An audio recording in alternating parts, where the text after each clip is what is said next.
Bismillahirrahmanirrahim. Assalamualaikum warahmatullahi wabarakatuh. Alhamdulillah wassalatu wassalam ala habibina wa syafi'ina rasulillah wa ala alihi wa sahbihi wa man walah wa taba'a hudah wa ba'd. Allahumma akhrijna min dhulumatil wahm wa akrimna binuril fahm waftah alaina bima'rifatil ilm wasahil akhlaqana bil hilm waj'alna mimman yastami'una al-qawl fayattabi'una ahsanah. Subhanaka la ilma lana illa ma 'allamtana innaka antal alimul hakim wala haula wala quwwata illa billahil aliyyil azim. Allahumma 'allimna ma yanfa'una wa zidna ilma wa ba'd.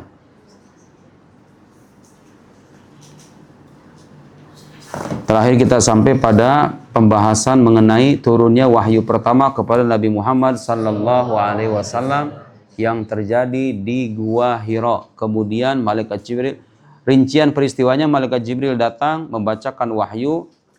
Nabi didekap sebanyak 3 kali, kemudian membaca Iqra bismi rabbikal ladzi khalaq sampai seterusnya 5 pertama surat Al-Alaq. Kemudian kembali Nabi Muhammad sallallahu alaihi wasallam ke rumahnya, bertemu dengan Sayyidah Khadijah, minta diselimuti. Kemudian Sayyidah Khadijah menyebutkan, absyir kalla wallahi la yukhzikallahu abada. Demi Allah suamiku, Allah tidak akan mungkin menghinakan. Innaka latasilur rahim. Engkau senantiasa menyambung tali silatur rahim. Sebelum menjadi nabi, akhlak nabi itu sudah terpuji. Hubungan dengan keluarganya bagus, enggak pernah ada selek. Innaka latasilur rahim wa tahmilul kal, menolong orang-orang yang lemah, wa taksibul ma'dum, menolong memberikan bantuan kepada orang-orang fakir, wa tuqri dhaif, memuliakan tamu, wa tasduqul hadis, bicaranya jujur, wa tu'in ala nawaibil haq, membantu orang-orang yang punya masalah. Itulah akhlak Nabi Muhammad sallallahu alaihi wasallam. Dibawalah Nabi Muhammad ke Waraqah bin Naufal. Waraqah bin Naufal kemudian tahu bahwa apa yang didatangi, apa yang datang kepada Nabi itu adalah An-Namus alladzi anzala ala Musa, seorang malaikat yang dulu pernah datang kepada Nabi Musa alaihissalam. Ahlu kitab, kalau disebut ahlu kitab itu Yahudi dan Nasrani, ya. Kalau saya menyebut ahlu kitab Yahudi dan Nasrani, ahlu kitab sejak dulu sebelum Nabi Muhammad datang menjadi nabi itu sudah tahu kabarnya. Karena termaktub dalam kitab suci mereka, dan itu disebutkan dalam Al-Qur'an, alladzina yattabi'una rasulan nabiyyal ummiyya alladzi yajidunahu maktuban indahum. Nama Nabi Muhammad itu tercatat dalam kitab suci mereka dan tanda-tandanya disebutkan. Waraqah bin Naufal termasuk orang yang membaca kitab suci orang terdahulu itu. Kata Waraqah bin Naufal apa? Ya laitani akunu jaza'an hina yukhrijuka qaumuk. Seandainya aku menjadi seorang pemuda yang gagah perkasa ketika kaum mengeluarkanmu, mengusirmu. Awa mukhrijiyahum, apakah mereka akan mengusir aku? Kata Nabi Muhammad sallallahu alaihi wasallam, na'am. Lam ya'ti ahadun bimithli ma ji'ta bihi illa udiya. Tidak ada seorang pun yang datang seperti yang engkau dapatkan ini, seperti yang engkau sampaikan ini, maksudnya wahyu, kecuali dia akan dimusuhi. Wa iyudrikni yaumuka ansuruka nasram mu'azzara. Kata orang kafir, seandainya aku masih hidup pada masa itu, pada masa ketika kamu diusir oleh kaummu itu, aku akan menolongmu dengan sekuat tenaga. Perkataan siapa itu? Waraqah bin Naufal. Nah, selanjutnya malaikat Jibril alaihi salam datang untuk kedua kalinya menurunkan wahyu. Jadi setelah beberapa waktu wahyu itu sempat terhenti. Kemudian datang lagi wahyu, yaitu surat Al-Muddathir. Audatul wahbi nuzul suratil Muddathir. Nah, ya ayuhal muddathir qum fa'anzir wa rabbaka fakabbir wa thiyabaka fatahhir wa ruzza fahjur. Itulah 5 ayat dari surat Al-Muddathir. Nah, sekarang saya ingin membacakan kisah malaikat Jibril alaihissalam bertemu dengan Sayyidah Khadijah. Bagaimana kisahnya sebelum kita masuk ke bab baru. Maji Sayyidina Jibril bi baiti Khadijah wa tasdiquha alaiha salam. Jadi begini, Nabi Muhammad ini setelah bercerita kepada Sayyidah Khadijah ini penasaran, pengen melihat makhluk yang dulu pernah mendatangi Nabi dan membacakan wahyu itu. Begitu ceritanya. Jadi Sayyidah Khadijah ingin tahu seperti apa sebetulnya makhluk yang dulu pernah mendatangi Nabi Muhammad sallallahu alaihi wasallam. Wa fi kana Jibril al-yaum hari ke-6 hari Senin 4 Dzulqa'dah 13 sebelum Hijrah 28 September 610 Masehi. Wa fi kana Jibril yati Rasulillah sallallahu alaihi wasallam marratin fi amakin mukhtalifah yarahu wa yukallimu. Rasulullah sudah terbiasa sekarang bertemu dengan malaikat Jibril. Wa kana akhbar Khadijah alaihi salam, tapi senantiasa dikabarkan cerita ini kepada istrinya Sayyidah Khadijah bahwa dia senantiasa bertemu dengan malaikat namanya Jibril alaihi salam. Wa ahabbat an tastawthiq min hadzal kain annahu malak fi'lan. Sayyidah Khadijah ingin memastikan bahwa sosok yang bertemu dengan suaminya ini adalah seorang malaikat. Faqalat. Nah, suatu ketika terjadi percakapan Sayyidah Khadijah dengan suaminya Nabi Muhammad sallallahu alaihi wasallam. Kemudian Sayyidah Khadijah ingin memastikan ini kira-kira malaikat beneran apa enggak gitu loh. Singkat cerita Sayyidah Khadijah berkata kepada suaminya, "Ya ibna ammi, tastati an tukhbirani bi sahibik hadzal ladzi yatika idza ja'ak?" Suamiku, bisa engkau ceritakan seperti apa itu sosok yang datang kepadamu itu? Faqala alaihi salatu wassalam, Nabi menjawab, "Na'am." Faqalat Sayyidah Khadijah berkata, "Idza ja'aka fa akhbirni." Nanti kalau datang kasih tahu aku ya. Kata siapa ini? Sayyidah Khadijah. Berdua suami istri. Kalau nanti datang lagi, kasih tahu aku. Fabainama Rasulullah ingdaha, ketika Rasulullah itu di sampingnya, di samping Sayyidah Khadijah, idja'ahu Jibril fara'ahu Rasulullah sallallahu alaihi wasallam. Datanglah malaikat Jibril, Nabi melihat. Nabi bisa melihat, makhluk lain gak bisa. Karena beliau Nabi utusan Allah. Faqala, ya Khadijah, ada Jibril, ini Jibril. Sayyidah Khadijah mungkin melihat ke kanan, ke kiri. Nabi Muhammad melihat malaikat Jibril. Faqalat, atarahul an? Kata Sayyidah Khadijah ke suaminya, kamu melihat itu sekarang? Sayyidah Khadijah tidak melihat. Nabi bilang, Khadijah, ada Jibril. Sayyidah Khadijah kemudian bertanya, atarahul an? Kamu melihatnya sekarang, wahai suamiku? Qala, na'am. Iya. Fajlis ila syaqqil aiman. Kamu duduk di sini di samping, kata Sayyidah Khadijah ke Nabi Muhammad itu. Duduk di sampingku. Fajalasa Rasulullah sallallahu alaihi wasallam ila syaqqihil aiman. Duduklah Nabi Muhammad di sebelah samping Sayyidah Khadijah. Faqalat, atarahul an? Masih dilihat enggak sekarang? Kata Sayyidah Khadijah. Qala na'am. Iya. Saya masih melihat. Qalat, fatahawwal fajlis fi hijri. Coba sekarang kamu duduk di pangkuanku. Tadi di sebelah kanan masih melihat, coba sekarang duduk di pangkuanku. Fajalasa fi hijriha. Duduklah Nabi di pangkuan istrinya Sayyidah Khadijah. Faqalat, hal tarahul an? Sekarang masih ngelihat apa enggak katanya. Sayyidah Khadijah tidak melihat karena beliau bukan Nabi. Hal tarahul an? Kamu masih ngelihat sekarang? Qala, na'am. Iya masih. Fakashafat khimaraha. Dibukalah kerudungnya.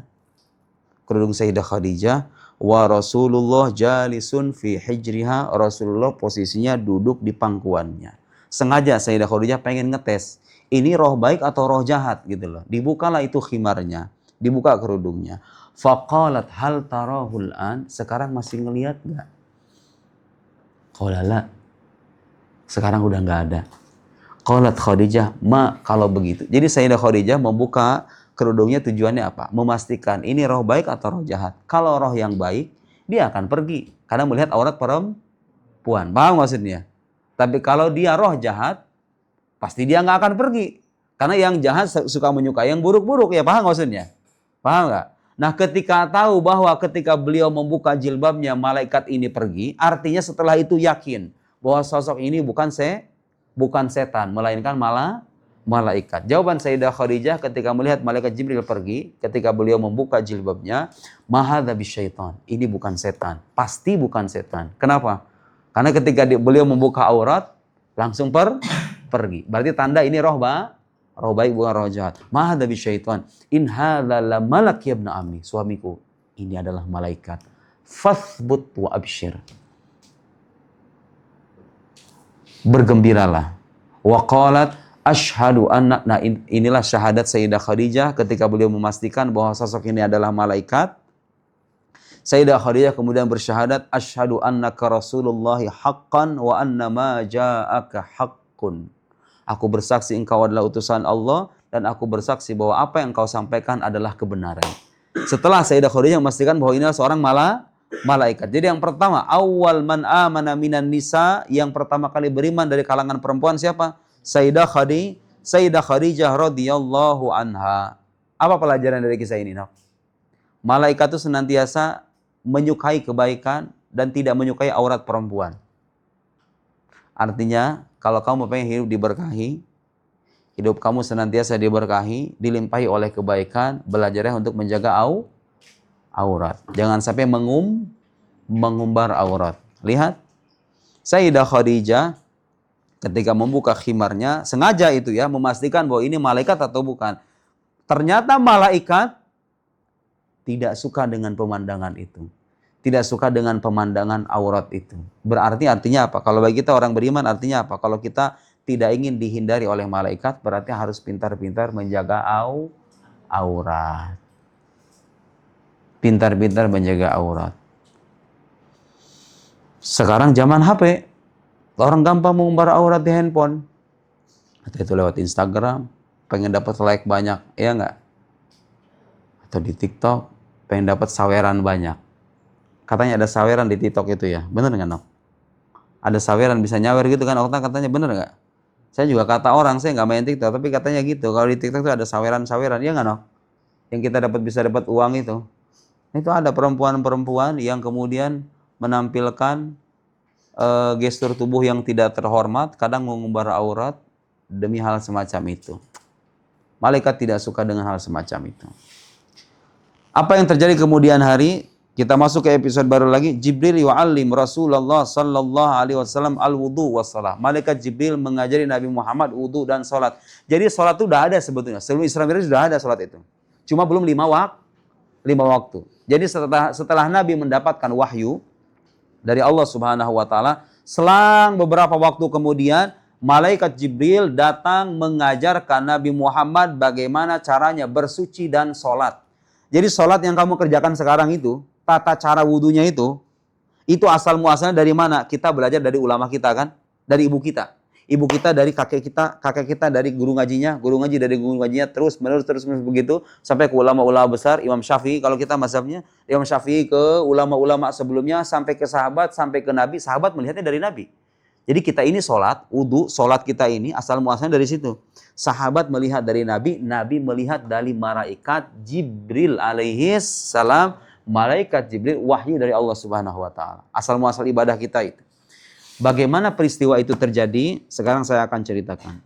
Wa ba'da an tataba al-wahyu syarif wa maji Jibril alaihi salam, setelah wahyu berdatangan satu persatu kepada Nabi sallallahu alaihi wasallam, wa ba'da tasdiq Khadijah alaihi salam, setelah Sayyidah Khadijah membenarkan risalah Rasulullah sallallahu alaihi wasallam, wa kana qad nazala alaihi ba'dul Qur'an min suratil 'alaq wal muddathir wal Fatihah.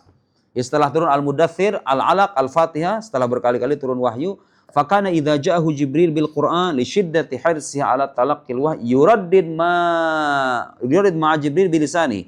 Nabi Muhammad itu setiap kali menerima wahyu, saking enggak mau lepasnya itu wahyu, saking enggak mau jangan sampai lupa gitu loh.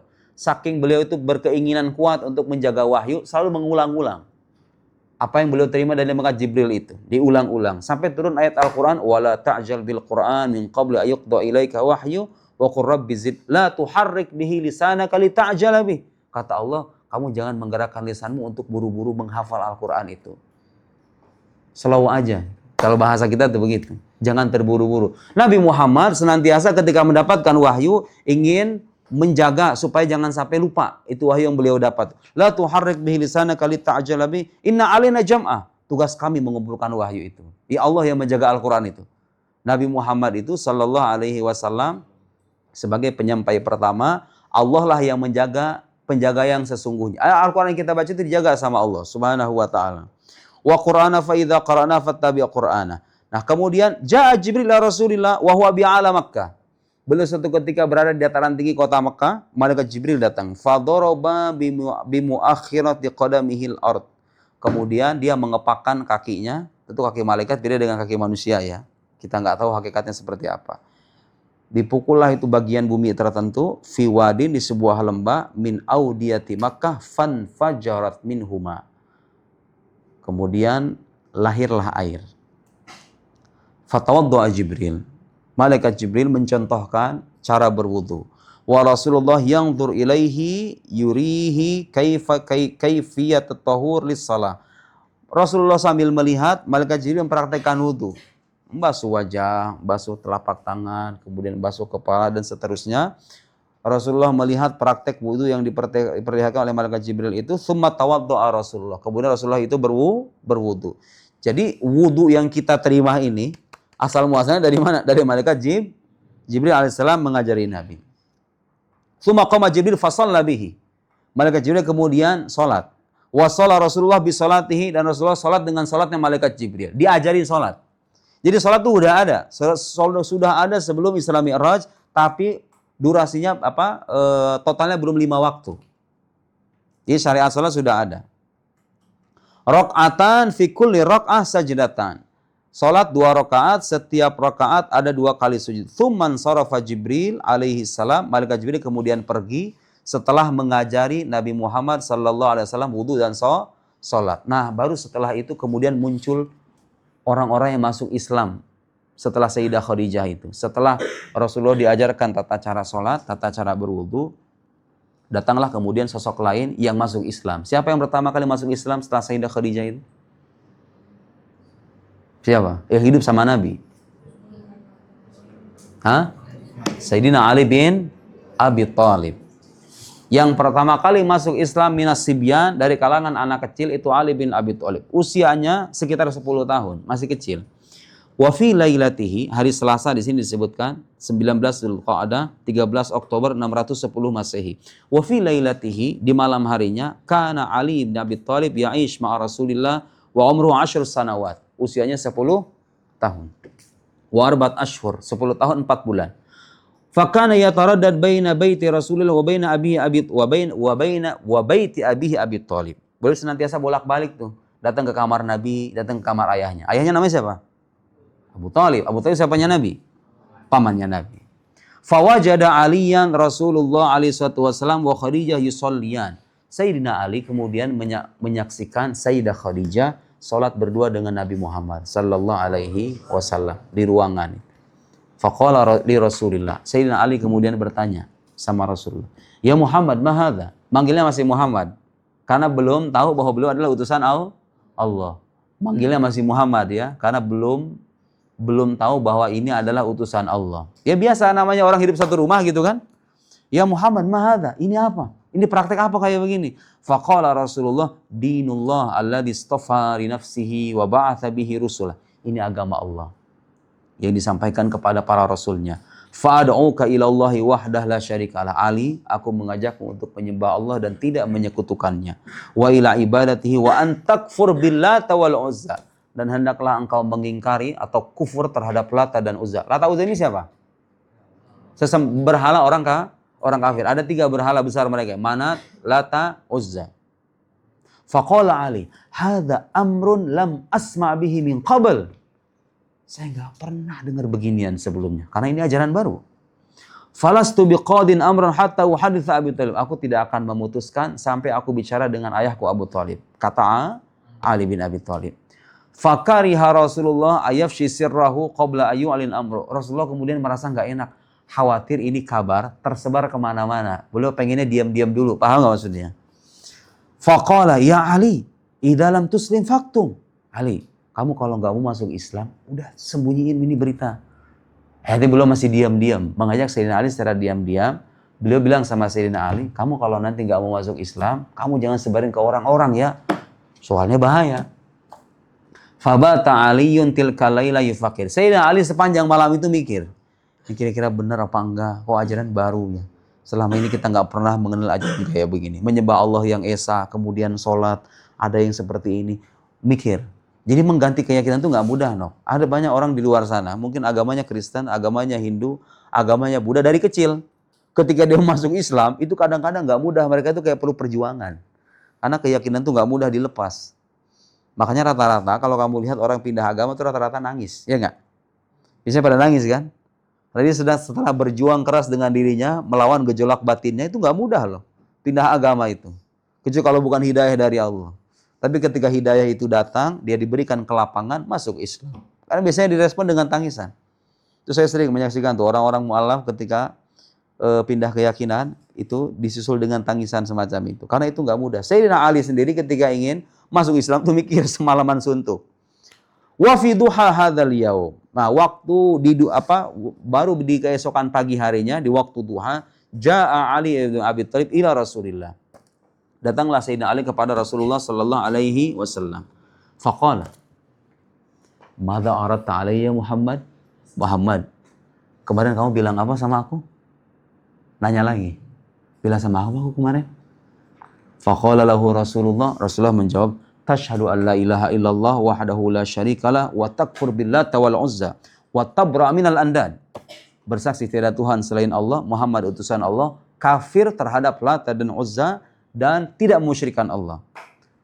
Sayyidina Ali setelah merenung semalam suntuk, akhirnya apa? Fa aslama Ali, Sayyidina Ali kemudian masuk Islam, wa 'allamahu Rasulullah al-wudu was-shalah, kemudian beliaulah orang pertama setelah Sayyidah Khadijah yang diajarkan untuk wudu dan salat. Wa katama islamahu, disembunyikan keislamannya. Jadi ini strategi dakwah. Strategi dakwah Nabi itu tidak langsung ujung-ujung naik ke gunung Mekah, kemudian berdakwah ini aku adalah utusan Allah, kemudian mengancam orang, enggak. Tapi secara diam-diam. Itu namanya dakwah secara sirran, secara diam-diam. Setelah Sayyidina Ali kemudian disusul oleh siapa? Seorang sahabat yang di kemudian hari menjadi pendamping hidup Nabi juga. Namanya siapa? Bukan. Zaid ibn Harithah. Zaid ibn Harithah. Beliaulah orang ketiga yang masuk Islam. Ini supaya kamu tahu nih. Banyak anak di luar sana kamu gak bakal tahu yang beginian. Ya kan? Kamu dikasih tahu sekarang. Yang pertama masuk Islam itu siapa? Sayyidah Khadijah. Disusul oleh Sayyidina Ali. Disusul oleh yang ketiganya siapa? Zaid ibn Harithah. Setelah Zaid ibn Harithah masuk Islam, nah, berapa formasi ini? Udah berapa berarti? 3 sama Nabi jadi 4. Ba'da arba'ati ashhur, setelah 4 bulan kemudian, nih kayak sinetron tuh, 4 bulan kemudian, apa yang terjadi? 3 orang ini sholat berjamaah. Sholat berjamaah. Tadinya kan di dalam ruangan, nah sekarang mau memunculkan praktek ibadahnya di luar. Di sini disebutkan ada kisah seorang namanya Afif Al-Kindi, orang yang pertama kali melihat mereka sholat berjamaah itu. Ya Rasulullah wa ahla baitihi yusallun. Afif Al-Kindi. Nah. Wa fihi qadim Afif Al-Kindi, seorang pedagang. Namanya Afif Al-Kindi, seorang pedagang. Nah. Fanazala indal Abbas ibn Abdul Muttalib ammi Rasulillah.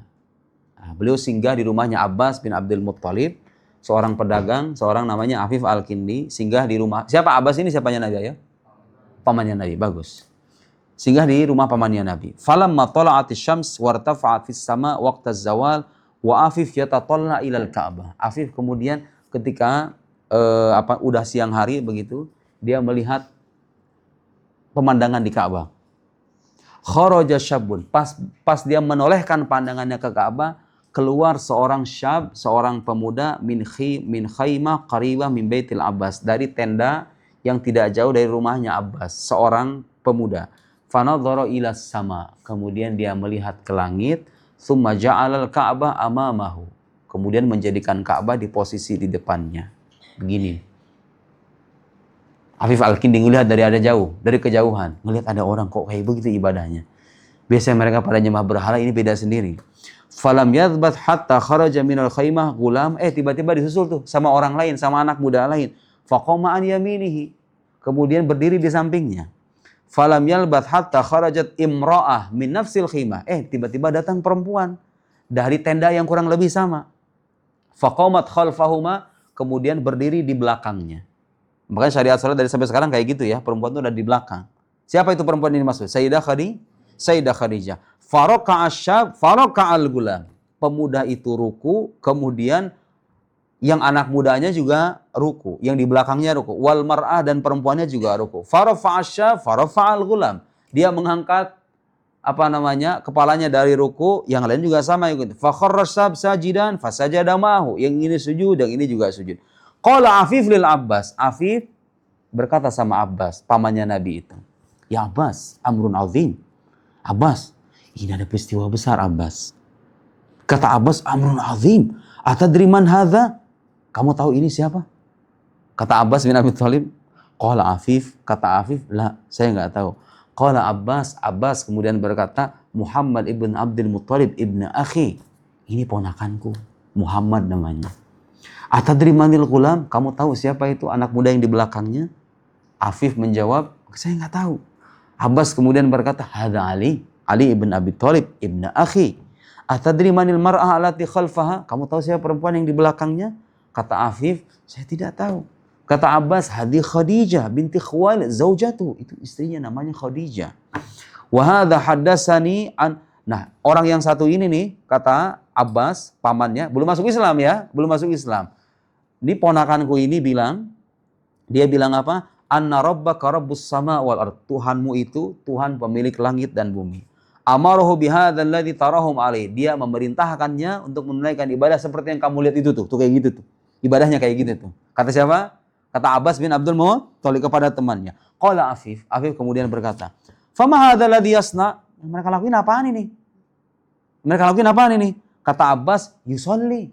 Dia sedang sholat, sedang beribadah. Wa yazum annahu nabi. Dia mengaku sebagai nabi. Kata Abbas bin Abdul Muttalib. Walam yattabi'hu ala amrihi illam ra'atuhu wa ibnu ammihi hadzal fata. Dia ngaku sebagai nabi dan tidak ada yang mengikutinya kecuali 3 orang itu tuh. Ali bin Abi Thalib, istrinya, dan siapa? Zaid ibn Harithah. Wa huwa yaz'um annahu satuftah alaihi kunuzu Kisra wa Qaisar. Dan orang ini mengaku bahwa kelak dia akan menaklukkan Persia dan Romawi.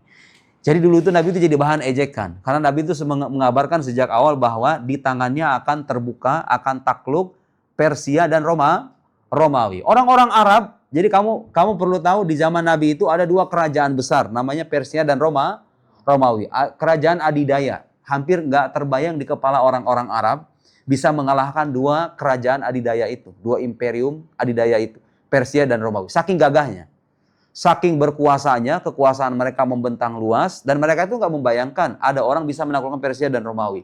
Nabi Muhammad datang sejak awal, satuftah kunuzu Kisra wa Qaisar.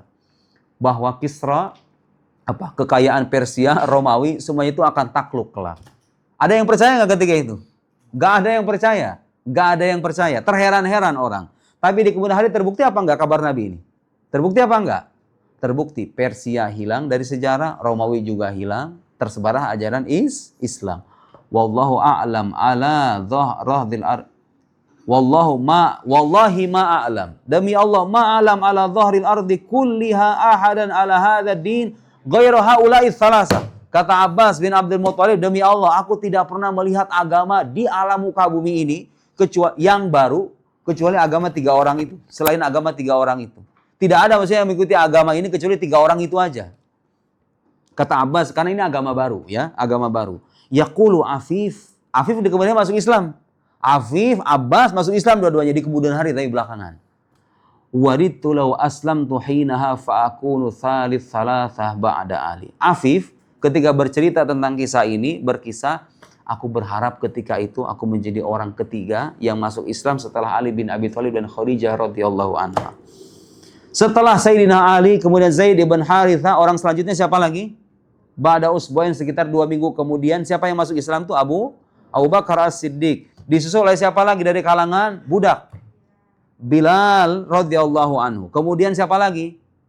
Ammar bin Yasir. Ammar bin Yasir dan keluarganya. Ibunya siapa namanya? Siapa nama ibunya Ammar bin Yasir?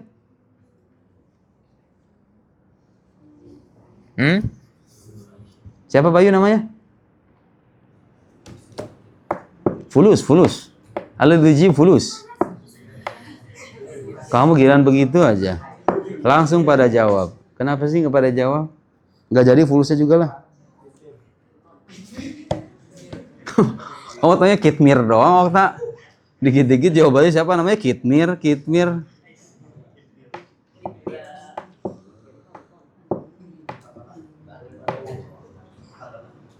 Jadi Ammar bin Yasir ini masuk Islam Masuk Islam sekeluarga. Ammar bin Yasir membacakan petikan ayat Al-Quran di hadapan ayahandanya, di hadapan ibundanya, semuanya masuk Islam. Tapi kisah hidup mereka tragis. Dengerin. Kisah hidup Ammar bin Yasir, itu kalau kamu lihat untuk ukuran orang zaman sekarang, luar biasa.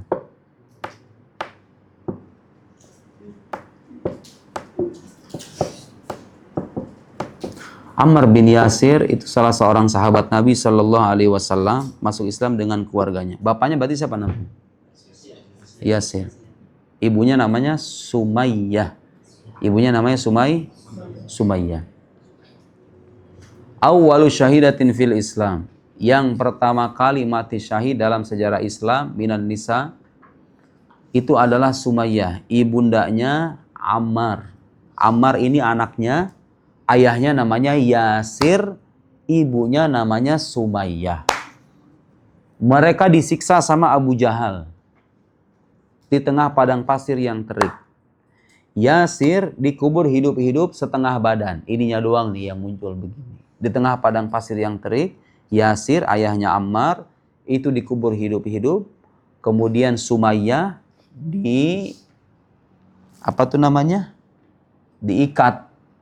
diikat di tiang begini. Nah, kemudian dia digodain sama Abu Jahal. Pelecehan lah, Abu Jahal melakukan pelecehan begitu ya. Kemudian Sumayyah itu merasa kesal. Mungkin disuruh mencaci maki Nabi Muhammad dan lain, suruh keluar dari agama Islam dan seterusnya. Akhirnya Sumayyah itu secara tidak sengaja, refleks begitu, meludahi Abu Jahal. Karena saking hinanya ucapan Abu Jahal itu. Gara-gara dihina sama Abu Jahal. Kemudian Abu Jahal bagaimana responnya? Dia ambil tombak, kemudian ditusuk, mohon maaf, bagian duburnya. Sumayyah itu wafatnya begitu. Sumayyah, ibunya siapa itu? Ibunya Ammar, ditusuk oleh tombak, wafat. Ammar anaknya melihat ibunya diperlakukan seperti itu. Depan matanya langsung begitu. Gimana kamu perasaan kamu lihat ibu kamu begitu? Itulah perjuangan orang-orang dulu. Kamu bisa menjadi muslim sekarang, bisa mengenal Al-Quran, bisa mengenal sholat, bisa mengenal agama Islam, berkat perjuangannya siapa itu? Perjuangan orang-orang yang mengorbankan tenaga, bahkan darah, harta dan darah mereka. Ini perjuangan dakwah Islam. Bagaimana nasibnya dengan Yasir, dengan ayahnya? Sama, wafat. Ammar itu disundut dengan menggunakan besi yang hasil dibakar bagian punggungnya. Kebayangkan disiksanya kayak begitu? Ammar disiksanya kayak begitu. Ini saya mendongeng, itu di kitab sirah disebutkan. Ammar itu disiksa dengan cara begitu. Ditempelin besi yang bekas dibakar gitu, tempelin begini. Gimana rasanya? Dia kemudian dipaksa sama Abu Jahal supaya mencaci maki Nabi Muhammad. Kalau enggak kamu mati. Ima kamu mencaci maki Nabi Muhammad, mengucapkan kata-kata yang tidak layak, atau kamu mati. Akhirnya Ammar, dia merasa kalau seandainya Ammar ikutan tewas, ibundanya sudah tewas, ayahandanya sudah tewas. Seandainya dia juga tewas, siapa yang mendakwahkan ajaran Islam? Begitu cara berpikirnya sahabat itu. Ketika nyawa terancam, dia memikirkan siapa kelak akan melanjutkan dakwah Islam kalau saya ikutan mati juga. Akhirnya Ammar terpaksa mengucapkan kata-kata yang tidak layak menyangkut Nabi demi menyelamatkan nyawanya. Abu Jahal senang kan? Mendengar ada salah seorang pengikutnya seolah-olah kembali kepada agama lamanya gitu, paham nggak? Akhirnya dilepaskanlah Ammar. Dilepaskan dengan cara begitu. Dipaksa supaya menghina Nabi dulu. Ammar kemudian dilepaskan rantainya, kemudian pergi ke Nabi Shallallahu Alaihi Wasallam dalam keadaan menangis histeris. Khawatir apakah imannya kira-kira luntur atau tidak. Tahu apa jawaban Nabi? Bahkan sampai ada ayat Al-Quran merespon kejadian ini. Man kafara billahi min ba'di imanihi illa man ukriha wa qalbuhu mutmainnum bil iman. Barang siapa yang kafir kepada Allah setelah dia beriman, maka dia akan mendapatkan siksa, kecuali orang yang dipaksa sementara hatinya masih mantap dalam keimanan. Siapa yang dimaksud itu? Ammar bin Yasir. Subhanallah. Walhasil, orang dalam keadaan terpaksa, nyawa terancam, seandainya dia dipaksa mengucapkan kata-kata kufur, kemudian dia terpaksa demi menyelamatkan nyawa, dalam hal seperti itu, kekufurannya nggak dianggap. Paham nggak maksudnya? Artinya Ammar masih berstatus sebagai muslim. Dia mengucapkan itu bukan karena dalam hatinya, tapi karena terpaksa demi menyelamatkan nyawa supaya ada orang yang mendakwahkan Islam. Karena kalau satu persatu tewas, ini tewas. Di samping Ammar bin Yasir dan keluarganya, ada salah seorang budak juga yang sama disiksa tuh. Sama Umayyah bin Khalaf, Abu Jahal dan kawan-kawannya itu. Siapa itu? Bilal bin Rabah. Bilal bin Rabah seorang budak disiksa dengan cara dibaringkan di atas padang pasir di tengah cuaca panas yang terik, ditaruh batu yang sedemikian besar di atas dadanya. Apa yang diucapkan oleh Bilal? Hanya ada satu kata, ahadun ahad, ahadun ahad, ahadun ahad. Ahad apa artinya? Allah yang Maha Esa. Dia hanya menyebut nama Allah Subhanahu wa taala saja. Kemudian Sayyidina Abu Bakar melihat, Abu Bakar punya harta. Sayyidina Abu Bakar kemudian bernegosiasi, akhirnya dibebaskan. Dibebaskan oleh hartanya Abu Bakar. Jadi itu perjuangannya berat. Orang-orang dulu memperjuangkan agama Islam tuh caranya begitu. Mengorbankan nyawa, mengorbankan tenaga, pikiran, waktu, bukan apalagi, keluarga, begitu ya. Nanti dalam peperangan Badar itu terjadi. Ada bapak terpaksa memerangi anak, anak memerangi bapak, keluarga yang satu memerangi keluarga yang lain. Itu nggak mudah berperang dengan keluarga. Tapi karena mereka berada di barisan musyrik dan memerangi umat muslim, mau gak mau kita membela diri gitu kan. Seperti yang terjadi pada siapa? Suhail ibn Amr. Suhail ibn Amr punya anak Abdullah dan Abu Jandal. Bukan Abu Janda, Abu Jandal. Abu Jandal, Suhail ibn Amr. Suhail ibn Amr ayahnya, Abu Jandal dan Abdullah itu anaknya. Itu terjadi peperangan. Suhail ibn Amr ayahnya menjadi tawanan perang. Di peperangan Badar nanti itu, episodenya nanti ya. Setelah Muhammad menjadi Nabi, hijrah ke Madinah dan lain-lain. Tapi itulah kira-kira kisah mengenai orang-orang yang pertama kali masuk Islam. Setelah itu disusul oleh Abdullah ibn Mas'ud, kemudian Talha ibn Ubaidillah, Zubair ibn Al-Awwam, Uthman ibn Affan, Sa'ad ibn Abi Waqqas, dan lain-lain. Barulah setelah itu Nabi Muhammad diperintahkan untuk berdakwah secara terang-terangan. Bagaimana kisahnya? Kita lanjutkan di pertemuan yang akan datang. Wallahu a'lam bis-shawab. Allahumma salli afdhala salatin ala as'adi makhluqatika sayyidina Muhammad wa ala alihi wa sahbihi wa sallim adada ma'lumatika wa midada kalimatika kullama araka dzakiruna wa ghafala an dzikrikal ghafilun. Subhanakallahumma wa bihamdik asyhadu an la ilaha illa anta nastaghfiruka wa natubu ilaik. Wa sallallahu ala sayyidina Muhammad wa ala alihi washabbihi wasallam. Wassalamu alaikum warahmatullahi wabarakatuh.